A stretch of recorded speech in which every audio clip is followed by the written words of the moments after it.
Hi, and welcome back to my channel. In today's video, you have Book Buying Bingo Revamped. So last year, I started doing Book Buying Bingo in an attempt to sort of put some reins, some parameters on my book buying because I was getting a lot more books than I used to. As you could have seen from my December haul, there came a point where it didn't actually work, or it wasn't really working how I had intended or with the plans that I made, or etc. And I figured I still like it, but I'm going to change it up just a little bit.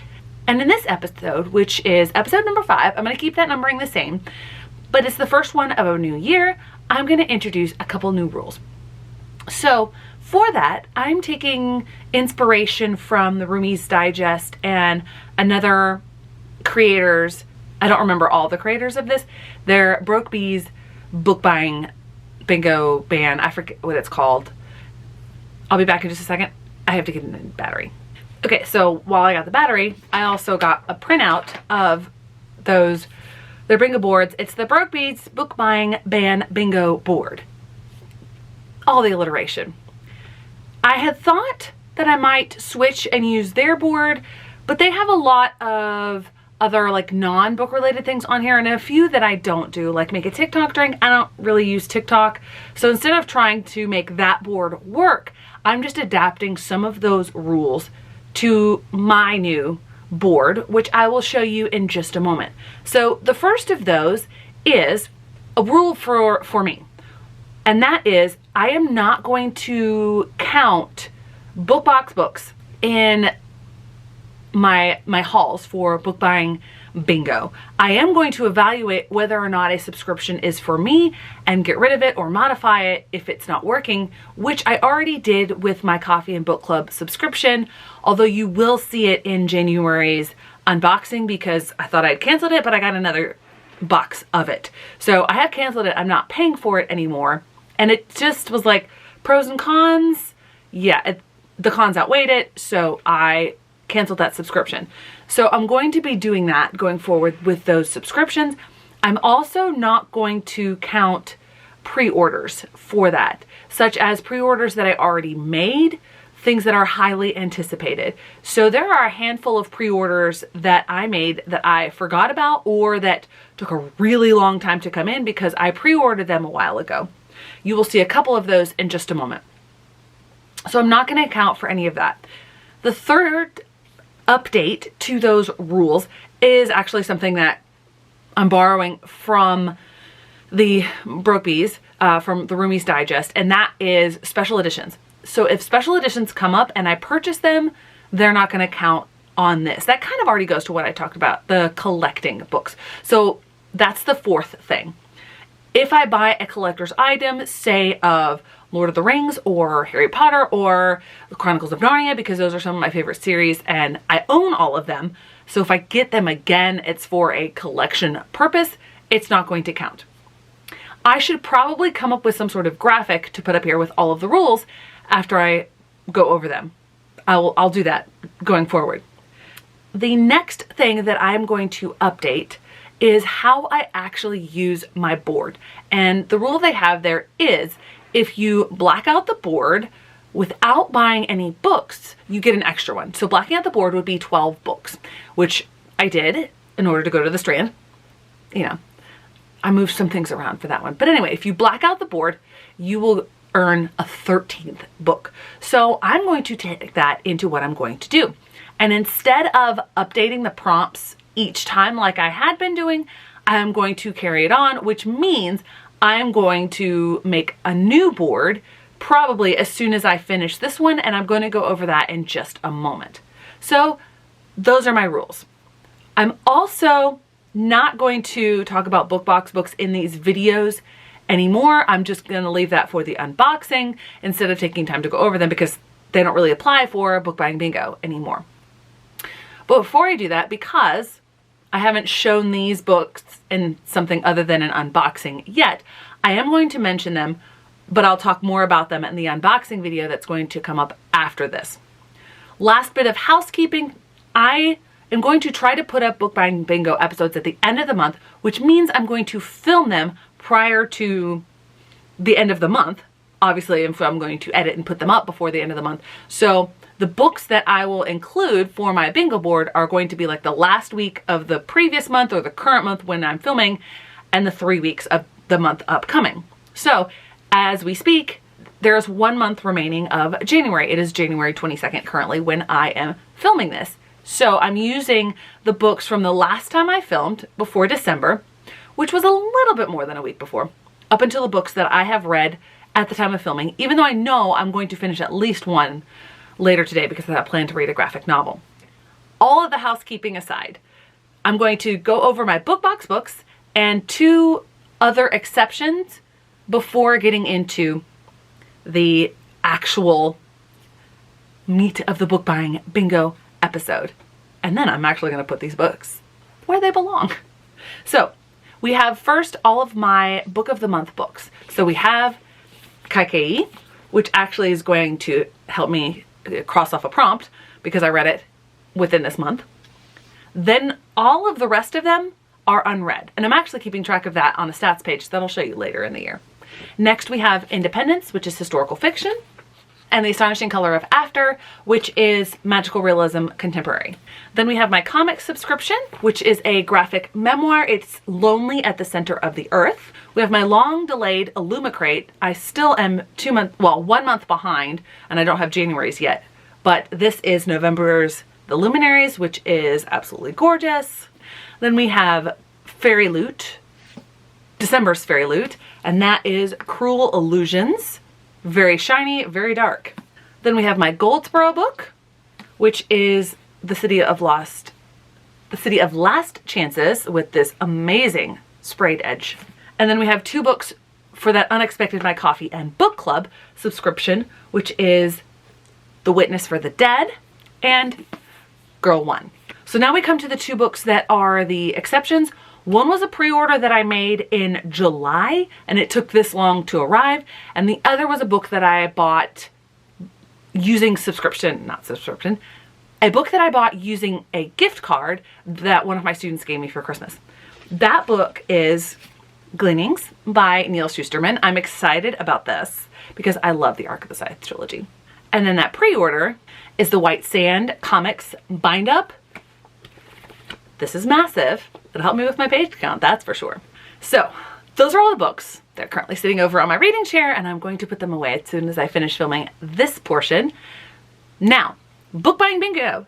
What are the prompts? So in this next section, you will see all of the prompts.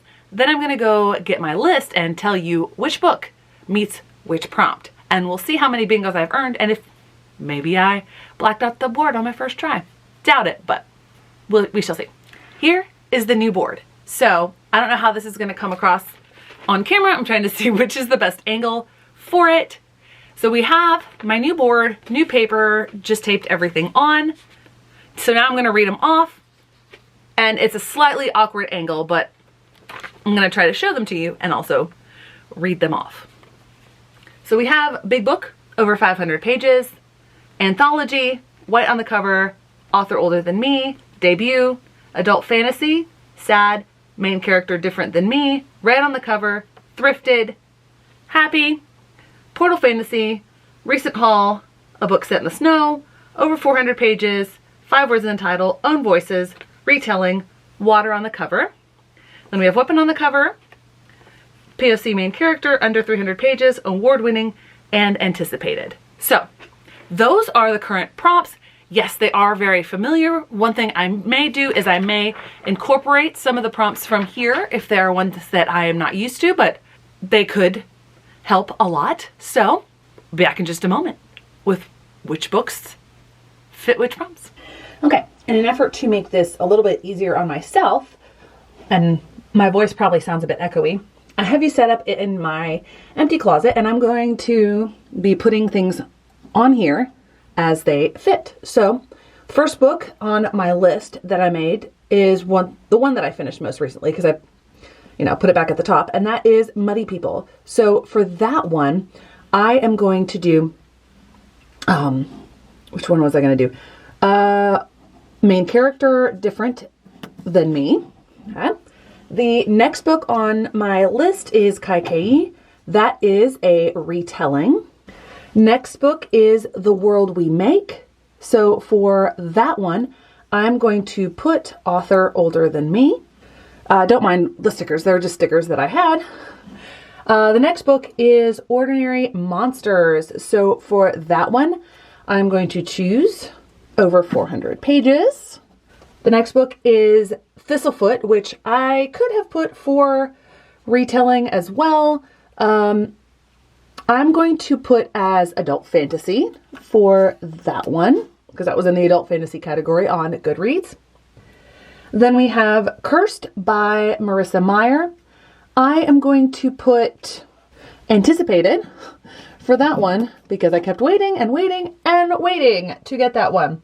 Then we have The Golden Enclaves. For The Golden Enclaves, I am going to put that it is a portal fantasy because they have to go through various portals to get to different places, you know, the Scholomance, etc. The next one that I am going to log on the list is Arcanum Unbounded, and I'm going to put Anthology for that one because it is a gathering of all of Brandon Sanderson's different works. Not all of them, but, you know, the shorter works. Shorter for Brandon Sanderson. The next I'm going to do is Rhythm of War, which is most definitely a big book. The next one that I'm aware of that I can put on here is one that I just read yesterday, which is a book set in the snow. And so for that one, I'm choosing Frostheart. So I'm actually going to switch things up. Okay, so the adult fantasy is now going to be the Atlas 6. And I'm going to move Thistlefoot to retelling. And then I'm going to move Kai to recent haul. Okay. Next is Water on the Cover, Nightfall by Shannon Messenger. A lot of that takes place in Atlantis, so there's definitely water on the cover for that one. Next we have Fight and Flight, which is a book I read at the very beginning of the year because I had an ARC copy of it, but I read the audiobook version. I'm going to choose that for Own Voices because both of the girls struggle with some sort of disability. One is Ehlers-Danlos syndrome. The other is generalized anxiety, and the author themselves has both of those. Next, I'm going to talk about Vengeful, and for Vengeful, I'm going to put red on the cover. It is basically red and black. The next one I'm going to do is When Life Gives You Mango. That's sad. That is a sad book. It's heartwarming, but it is definitely sad. The next one I'm going to talk about is one of my favorites this year so far, and that is Ibeliz Explains It All. For that one, I'm going to put it as debut. The next one I'm going to talk about is Sir Boateng's Guide to Vampire Hunting. For that one, I'm going to put it with more than 5 words in the cover. I believe, haven't counted, but I believe there's 6 in the cover of that one. Next, I'm going to choose A Man of Iron, another ARC, already published ARC, that I read is nonfiction. The title is in white, so I'm going to choose it for white on the cover. Next, and this is a bit of a stretch, but I'm going to count it. I'm going to put it in my reread of The Two Towers as thrifted because I did recently, last year, get a thrifted copy of that at a used bookstore. The next book that I'm going to put on here is My Ordinary Mary. I thought this was a fun, engaging romp. I was definitely happy when I read it. Next, I'm going to talk about Wingbearer, another ARC that I read as a physical copy. And for that one, I'm going to go grab it to show you that there is indeed a weapon on the cover. This knife that this character is holding right here. Next, I am going to talk about The Firekeeper. And Firekeeper is one that I read to get to one of my ARCs. That is part of the Shadowrunner series in which the main character, Zane Obispo, is, I believe, Mexican-American. So he is definitely a person of color, a POC main character. Next, I'm going to talk about the Spanish book that I read, Yo No Me Leon. I need to pick up another one. For that one, I'm going to put under 300 pages. I didn't plan this, but the next book that I'm going to talk about is His Truth is Marching On by John Meacham. And for that one, stretching it a little bit, but really not that far. John Meacham is a Pulitzer Prize winning author. So for that, I'm going to put it as award winning. That means that on this first round of book buying bingo, I have blacked out the board. I have several other books that I could put on the board, but I'm not going to do that. Instead, I'm going to do one board, obviously, per book buying bingo. Perhaps later on in the month, I might not clear out a board. Maybe I'll make these prompts harder and not allow myself any stretch goals, but you can see I've met my goal here. So that means that the first round of book buying bingo of 2023 is off to a rousing success. I have earned myself 13 tokens. I can buy 13 books. So going forward, what I will do is in the beginning of the next book buying bingo, I will show you what I bought or didn't buy with those 13 tickets or tokens, whatever I'm going to call them. And I'm going to show you the process, whether I go in store or whether I purchase them online. Maybe I'll show you the purchasing online. Maybe I will show you the unboxing. And that's how I will do my hauls and book buying bingo from here on forward. Thanks so much for watching. I hope to see you in the next one.